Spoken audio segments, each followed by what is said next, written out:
கட்சியின் உறுப்பினர்களுக்கும் இதை பார்க்க வந்திருக்கிற அனைத்து தோழர்களுக்கும் தோழர்களுக்கும் நன்றி வணக்கம்.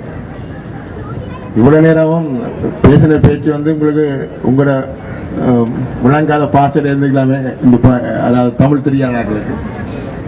ஆகவே 20 நிமிடம் உங்களுக்காக இந்த இவ்வளவு நேரம் கலைச்ச விஷயங்களை தொகுத்து உங்களுக்கு வழங்கலாம் அப்படின்னு தான் நினைக்கிறோம். அதாவது முதல் மே தினம் என்றால் என்னன்றது, முதலாக தொழிலாளர் தினம் என்ன என்றால் என்ன என்பதற்கான அடிப்படை விஷயங்கள் இருந்து போறது நல்லா இருக்கும்னு நினைக்கிறோம். இந்த 1886ஆம் ஆண்டு இருந்த இந்த தொழிலாளர் எல்லாருமே தங்களோட உரிமைக்காக, தங்களோட தேவைக்காக, தங்களோட தேவையை வழியில கொண்டு பண்ணதுக்காக திட்டமிட்டு யோசிச்சு என்ன மாதிரி செய்யலாம் என்று சொல்லி எல்லாருமா இணைந்து நடத்தப்பட்டதா இந்த மேதின போராட்டங்கள். ஆனா 89ஆம் ஆண்டு ஜூலை மாதம் அவர்களுக்கு எதிராக இந்த நாட்டினுடைய அரசாங்கம் அவர்களுக்கு எதிராக தங்களால் முடிஞ்ச அளவுக்கு அடக்குமுறை செய்து, அதாவது அவங்களுக்கு எதிராக துப்பாக்கியை பிரயோகிச்சு அவங்கள, அதாவது அதுல இருந்த 4 பேரும் கிட்டத்தட்ட இறந்து போனாங்க. அதே நேரத்தில் 50 பேர் காயமடைஞ்சாங்க. அந்த இவ்வளவுக்கு முதல் இந்த 86ஆம் ஆண்டுல இருந்து இந்த தொழிலாளர் தினத்துக்காக பாவிக்கப்பட்ட கலர் வெள்ளன் ரேண்டா. ஆனா இந்த துப்பாக்கி சூட்டால நனைஞ்ச பிறகு, அதாவது வெள்ளன கூட சிவப்பா மாறின பிறகு, அதில் இருந்து 89ஆம் ஆண்டு 90ஆம் ஆண்டுல அதுக்கு பிறகு நடந்த எல்லா மீதின கூட்டங்களுக்கும் இந்த தொழிலாளர் தினத்துக்கான உண்மையான கலர் சிவப்பண்டு தீர்மானிக்கப்பட்டது. இது நான் சொன்ன கதையில உலகத்தில் நடந்த கதை. ஆனா எங்க நாடு அப்படி கேட்டா பச்சை நிறத்திலே ஒரு மேடை கொண்டாடப்படும், சிவப்பு நிறத்தில் கொண்டாடப்படும், பச்சை சிவப்பு மஞ்சள் நீளம் கருப்பு எல்லாம் கொண்டாடப்படும்.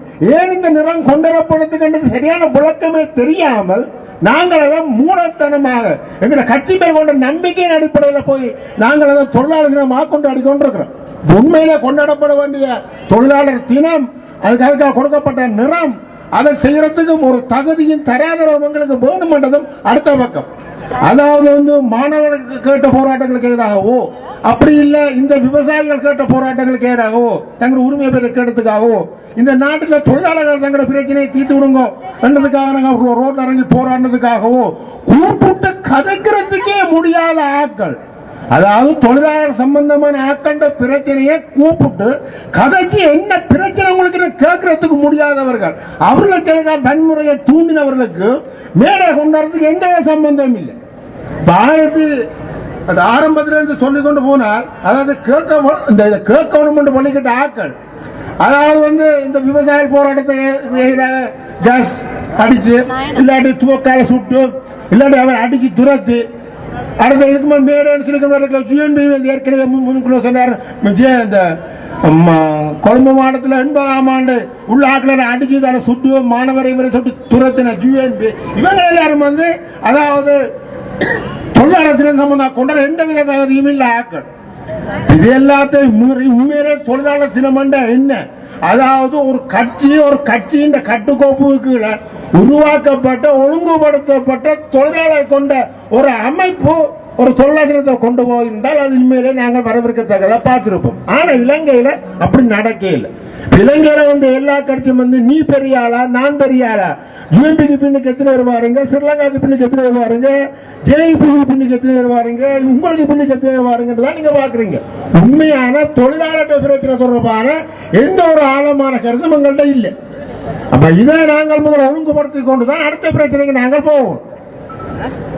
உதாரணமா இந்த ஒவ்வொரு போராட்டத்தில் இன்றைக்கு கடைசியாக நாங்கள் கூட மக்கள் போற போராட்டம், கூட மக்கள் போற மேதின கொடுத்து பாத்தீங்கன்னா அதுல முன்வைக்கப்பட்ட கோஷம், அதாவது தாய்நாட்டுக்காக வேலை செய்வோம் என்ற கோஷம் வச்சிருக்கு.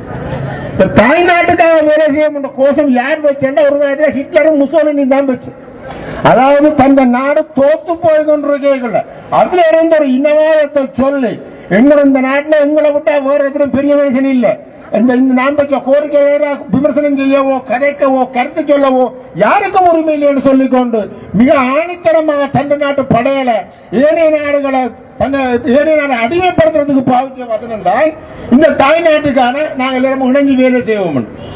யார் இந்த தாய்நாடுகளுக்கு வழங்கு? அப்ப இதுல யூஎம்பி இருக்கு, ஸ்ரீலங்கா இருக்கு, கூட்டணி இருக்கு, முஸ்லீம் காங்கிரஸ் இருக்கு. ஆனா இது பிஎம் மட்டும் சொன்ன தாய்நாடுக்காக போட போறோம். அப்ப இந்த நிலைமும் என்னத்தை கொடுக்குற ஒரு இனவாத ரீதியான எங்களை வளர்த்து எங்களுக்கு இடையிலான முரண்பாடுகளை கூட்டி மேலும் ஒரு பிரச்சனையை உருவாக்கி விடுறதுக்கான நடவடிக்கையை தான் நாங்கள் இதை பார்க்கிறோம். இதுல இந்த தொழிலாளர் தினம் தொடர்பாக ஜேபி புத்தகத்தில் ஜேபி வெளியிட்டு இருந்த புத்தகத்தில் பார்த்தோம் பக்கம் 72 இருந்தது. இந்த நாட்டில இருந்து இந்தியாவில இருந்து பாகிஸ்தான்ல இருந்து நேபாளத்தில் இருந்து அந்த வேறு நாடுகளில் உள்ள முதலீட்டாளர்களை நாங்கள் இந்த நாட்டுக்கு கொண்டாடுறது நல்ல ஒரு விஷயம். இந்த நாடு டெவலப் ஆகிறதுக்கு நல்ல விஷயம். வேறு கொஞ்சம் பெரிய நாடுகளை கொண்டு வந்த முறை நாங்கள் சிக்கல் போட்டு போவோம். பிச்சைக்காரனை கொண்டு வச்சு பிச்சைக்காரனை சுரண்ட வேலையை பார்ப்போம்னு சொல்லப்பட்டது. ஆனா அதைத்தான் திரும்ப இந்த யூஎம்பியா இருந்தானே, ஸ்ரீலங்காவா இருந்தானே, மைத்ரியா இருந்தாரு, ரணிலா இருந்தானே, இந்த மிச்சம் எல்லா கட்சி அடைஞ்சது 8 ஆண்டு சொல்லப்படுற பொண்ணுமால் தான். ஆனா அங்க இருந்து ஆக்களிங்க வருவாங்க. அங்க உள்ள நிறுவனங்கள் வந்து இங்க வந்து தொழில் செய்யும். தொழில் செய்ய வழி கிடைக்க இங்க நீங்க கேட்கிற 1100 சம்பளம் ஆண்டையை கேட்கல. அங்க 600 ரூபாய்க்கு வேலை செய்ய ஆள் இருக்கு. இப்ப கூட இலங்கையை எடுத்து பாத்தீங்கன்னா கொழும்புல உள்ள ஒரு கூலிக்கு வேலை செய்யறதுக்கு 1100 சம்பளம். நீங்க கொஞ்சம் பின்னுக்கு போனீங்கன்னா வவுனியால 850 ரூபாய் ஆள் எடுக்கலாம். நெஞ்சல கொஞ்சம் மட்டக்களவு போறீங்கன்னா 1000 ரூபாய்க்கு ஆள் எடுக்கலாம். அப்ப என்ன ஒரு இடத்துல இருக்கிற இடத்துல எல்லா இடத்துலயும் ஆக்களை கொண்டு இங்க இறக்கி இங்க 1000 ரூபாய் சம்பளமா 200 ரூபாய் சம்பளம் மாத்தி விட்டா பிறகு நீங்க என்ன செய்வீங்க? அரசாங்கத்துக்கு தான் லாபம், கம்பெனிக்கு தான் லாபம், உங்களுக்கு ஒரு லாபம் இல்லை. அவனை போய் 1200 ரூபாய் கொடுத்து வேலை வாங்கினவங்க 200 ரூபாய்க்கு வாங்கிட்டு போறான். இதைத்தான் அன்றைக்கு ஜேபி சொல்லி இருக்க அந்நிய நாட்டு முதலீட்டாளர் சிறு முதலீட்டாளர் கொண்டு போய் இந்த நாட்டை செய்யலாம். அப்ப இவருக்கும் இந்த தொழிலாளருக்கும் என்ன உறவு இருக்குன்னு எங்களுக்கு விளங்க இல்லை. அதாவது வந்து எல்லா நடவடிக்கையும் எடுத்து பாத்தீங்கன்னா இந்த அரசாங்கம் வரைக்குள்ள உண்மையிலே இந்த நாட்டில் உள்ள முழு களப்படுத்தோட எல்லாரும் பிடிச்சு கொண்டு உள்ளுக்குள்ள போட்டு ஒரு பெரிய ஒரு சிறந்த நாட்டை உருவாக்கி விட நாங்க எதிர்பார்த்தோம். இன்று வரைக்கும் ஒருத்தரும் முடிக்கிறான் இல்லை. அவர் ஜேபி சொல்லலாம், ஜேபி விடுப்பாண்டு ஜேபி சொல்றான், இனித்தான் கொஞ்சம் யோசிக்கணும் மதிப்பீடு என்றார். தப்பிக்கொள்வதற்காகவும் முதலாளித்துவம் என்ன மாதிரி ஏனையவன்ல சுரன்றதுக்கு ரெடியா இருக்கும் அதை செய்யற வேலையை தான் இன்று வரைக்கும் ஜேபியும் அந்த கருத்துக்களை உள்வாங்கப்பட்டிருக்கு. ஆகவே உண்மையான தொழிலாளர் பிரச்சனை செய்யறதுக்கு ஒரு நியாயமான தொழிலாளர் போராட்டங்களை முன்னின்று நடத்தி அவனுக்கு கூட அவனுடைய பிரச்சனையை வெளியில கொண்டு வந்து அது கூட அரசாங்கத்துக்கு ஒரு அழுத்தம் கொடுத்து இந்த எதிர்கட்சி வரிசையில் இருந்தோன்னு செய்யலாம். 2012ஆம் ஆண்டு வேலை விட்டு போன இந்த கேம்பஸ் முடிச்சு வரவனுக்கு வேண்டாம் கொடு, வேலை கொடுக்கல, அது 2 பலன்ப்படுத்தலாம். அதே போல இந்த நாட்டில் எல்லாமே தமிழ் தேசியத்தின் பிரச்சனை சம்பந்தம் பார்க்கிறார், சிங்கள பிரச்சனை ஜேபி பார்க்குது. பார்க்கலாம் மேடாமா வடிவா பார்க்கிறேன் வாங்க வேண்டாம். நீங்க சொன்னீங்க தமிழ் பிரச்சனையை பார்க்கறதுக்கு ஒரு சம்பந்தம். எதிர்கட்சி தலைவனுக்கு இந்த வேலை எதிர்கட்சி தலைவர் என்ன செய்யணும்? இளைஞர்கள் ஒட்டுமொத்தமான அரசாங்கத்தின் பிற்போக்கான சிறந்த வழியில் கொண்டு இருக்கும். ஆனா கொண்டு அதுக்கு சம்பந்தம் பற்றி எடுபடிதான் எப்படி ஜோதி வரங்க கண்ணம் பிடிக்கிறதுக்கு ஜியோபிக்கு எடுபடிதான் ஜெயிப்பி என்ன பிடிக்க மாட்டான் செய்ய மாட்டான் அவன் அவனு வச்சுக்கான். அப்ப நீங்க அப்புறம் தொழிலாளர் சுதந்திரத்தை கொண்டாடுற உங்களுக்கு தெரியாதா? நீங்க எதிர்கட்சி வருஷம் உங்களுக்கு தெரியாதா? இந்த நாட்டில உண்மையிலே எவ்வளவு பிரச்சனை உங்களுக்கு தெரியுமா தெரியாதா? தெரிஞ்சிருந்தால் இது ஏதோ ஒரு வழியில எதிர்கட்சி வரிசையில் நின்று கொண்டு இதை நாங்கள் ஒரு அரசாங்கத்துக்கு ஒரு அழுத்தமாக கொடுக்கறதுக்கு பெரிய ஒரு அளவில் திட்டத்தை தீட்டி இருக்கோம்.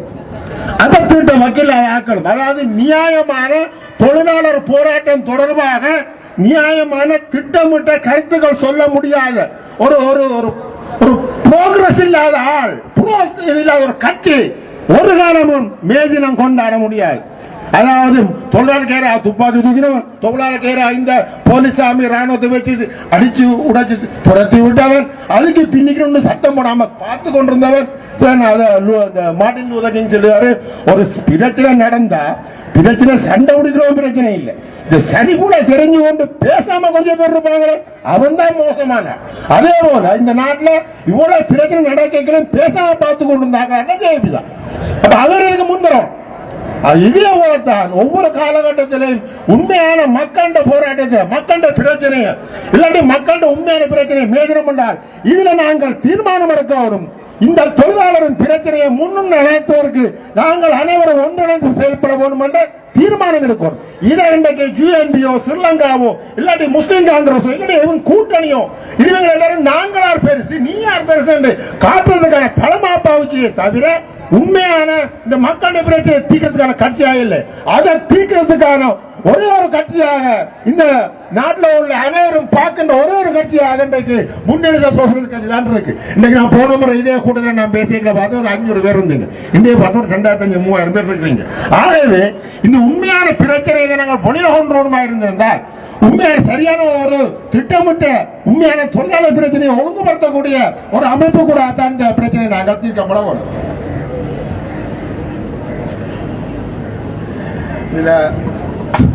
எனக்கு கரை நேரம் பேச துண்டெல்லாம் அனுப்பிட்டாங்க. நான் பேச எல்லாரும் கொஞ்ச நேரம் பேசுறவங்களை சொல்லுங்க. அதாவது இந்த நாட்டில இருந்து உண்மையிலிருந்து வருமானத்தை ஈட்டி தருகின்ற இந்த வெளிநாட்டுக்கு வேலைக்கு போன ஆட்களுக்கு 6.9 பில்லியன் இந்த நாட்டில் நீங்க உழைச்சு கொடுத்துருக்கீங்க. இது கனகாலமா நடந்திருக்கு. ஆனா இதை வெளியில யாரையும் சொல்றது இல்லைங்க அரசாங்கங்கள். போன இந்த மஹிந்த ராஜபக்ச காலத்துல இந்த ஒரு மேடைக்கு இந்த வெளிநாட்டுக்கு போனவனுக்கு எல்லாருக்கும் அவனும் இந்த நாட்டின் தேசிய பொருளாதாரத்தை கட்டி அனுப்பினவன். முதல்ல எங்களுக்கு தெரியும் இந்த தேயிலை தோட்டத்தில் உள்ளவன் தான் இதை செய்தான், இந்த ஆட தொழிற்சாலை உள்ளவன் தான் சரி நாங்கள் நினைச்சிட்டு இருந்தோம். ஆனால் உண்மையிலே இந்த நாட்டில் வெளிநாட்டுக்கு போய் அங்கே இருந்து கூலிகளாக உழைச்சி வந்தார்கள் 6.9%. ஆனா வருமானத்தை இந்த நாட்டுக்கு பில்லியன் வருமானத்தை நீங்க இந்த நாட்டுக்கு சம்பாதிச்சு கொடுத்தீங்க. ஆனா அதே நேரம் 3% வருமானத்தை சம்பாதிச்சு தருகின்ற இந்த நாட்டில் இருக்கின்ற ஏனைய நாட்டுகள் இந்த அந்த ஜேவிசன முதலீட்டாளர்கள் ஆக சம்பாதித்தர 3% தான். 6.50% சம்பாதித்தாரவனுக்கு ஆணி ஏற்றுப்படும், ஆளப்பட்டி போட்டு கொலை செய்யப்படும். கொலை செய்கிற நீராளத்துக்கு ஊருக்கு அனுப்ப மாட்டார். 6-7 வருஷம் பெற்றிருப்பார்.